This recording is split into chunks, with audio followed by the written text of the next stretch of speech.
Hola amigos, seguimos acá en Estudio Verde. Bueno, terrible mañana.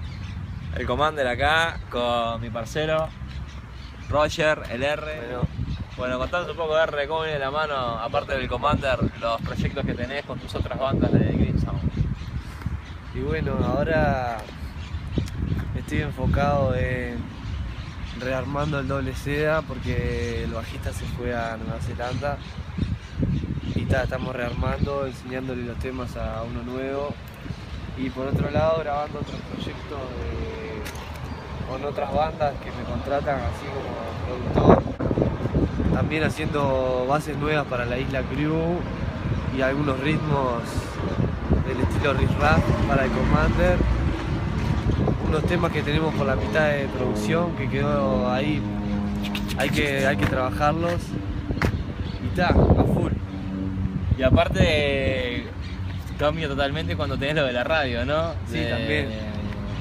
Con carpeta. Otro tipo de proyectos. ¿Qué onda? Porque corta un tema de hacer una música y ahí salís a la radio. Ahí está. Transforma el estudio, mesita, escritorio y se transforma en radio y transmitimos online.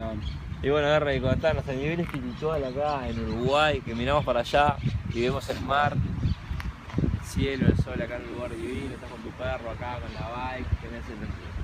Contanos un poco cómo te manejás acá, cómo curtís el país así, qué onda tu tiempo, a qué hora te levantás, qué haces. No, la idea es no caer en las 8 horas. Las horas administrártelas vos y mantener la calidad de vida. Yo qué sé.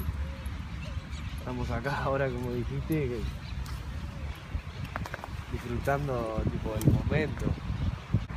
¿Qué opinás de todo el tema de Uruguay, de que parece que ahora se viene toda la legalización, del cultivo de cannabis, la cultura canábica y todo? ¿Qué onda? Que es como estar en nuestro país y que todo el mundo habla de Uruguay, ¿no? Es un avance para mí.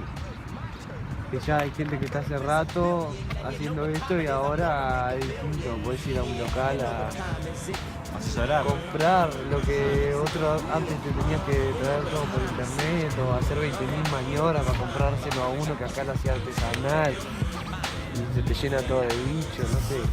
Ahora es Now entering 50,000 feet. Get your high.